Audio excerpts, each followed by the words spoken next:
So ayan guys, wala na tayong pwesto rito no kasi nga may nauna na talaga sa atin. So hanap ako ng baka mayroon pa tayong mapaglagyan ng ating tent dito pero wala na talaga guys dahil yung iba dito guys, maaga pa lang ay nandito na sila guys. Ayan, oo, so daming tao na talaga. Yung iba nakabanig na lang. Hi guys, for today's video, it's Swing again. So ngayon ay nakakarating lang namin dito sa El Salvador galing Davao. So ngayon po ay nagbihis kami biglaan para pumunta kami sa shrine ng El Salvador. So patungo na kami doon. So bago kami makapasok guys, kailangan yung mga hindi nakapag-dress or nakapalda ay pasusuotin ng parang palda guys. Or yung iba, yung nakapantalon, bawal kasi rito guys. Okay lang kung long pants na malambot, so okay lang. So kung hindi ka talaga nakapantalon ka or talagang pasusuotin ka nila ng palda. So dapat nakadress talaga pag pumunta ka rito. Ayan. So pupunta na kami sa taas guys, sa shrine sa El Salvador kasi ito ay pesta siya no, desperas ng pesta ito. So marami na talagang tao guys na napumunta talaga rito guys. Ito po ay alas 6 ng gabi. Ayan, karating lang namin galing Davao. So kami rito. Ayan, nag-akyat na kami rito imbis na bukas pa sana sa madaling araw, ngayon nagsimba na kami ulit. So nagsimba na kami pala. So yun guys, ay talagang ayan na, nagdress, pati ako nagdress na din no. So ito na guys, ang ganap, may misa pala dito sa taas guys, kaya para maraming tao nagpunta ngayon dahil ito ay may misa. Disperas pa lang ito guys, ang dami ng tao.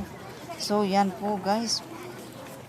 Ayan, maraming tao nagsidatingan kasi guys, yung mga tao kasi ay nagpapanata rito tuwing kapistahan ng El Salvador. No?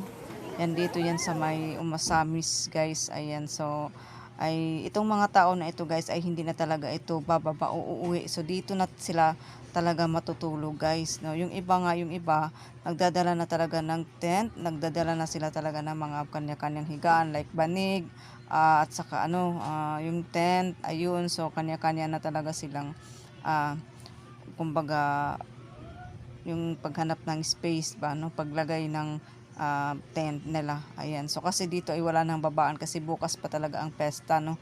So ito po ay oras-oras parang may misa ata no, para sa mga taong namamanata talaga guys.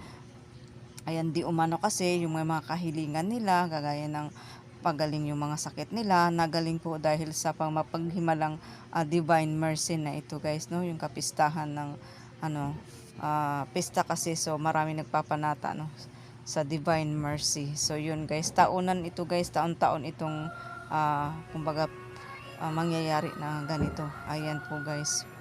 Yan, may misa po, may mga sakristan dyan, nagpapausok, nagpa-insinso, ganun, oo. So, yun guys, may nagbibenta ng karton dito. Kung wala kang banig, kung wala kang tent, mayroong nagbibenta ng mga karton, no? So, ang halaga po ng karton, na kumbaga lang guys, mapaghigaan lang ng buong gabi, ganun. Yun, so, din-explain ni ate na, tinatanong ko kasi sa ate, bakit anong meron dito? Ba't ang daming tao? Kasi first time po galing Davao. Sumawa lang kasi kami sa aking kaibigan, sa aming mga kaibigan.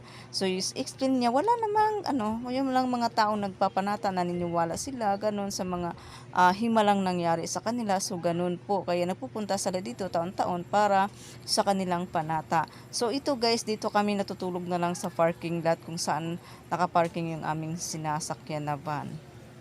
So dito nakahilata lang kami dyan, yung iba nagdala ng duyan, yung iba nagdala ng trapal para may mahigan, yung iba talaga doon na sa van natutulog, so ganun. So yan po, yung iba bumili ng karton para may mahihigaan lang ng konting oras na kasi nga pag madaling araw pupunta, babalik naman doon sa shrine. No, so yan guys, bumaba kami at dito kami natulog sa parking lot. Medyo malayo-layo lang din no. So wala eh. Ito guys, maraming mga tinitinda ding karton. Yan po ay medyo malaki-laki. Kasya ang dalawang tao dyan.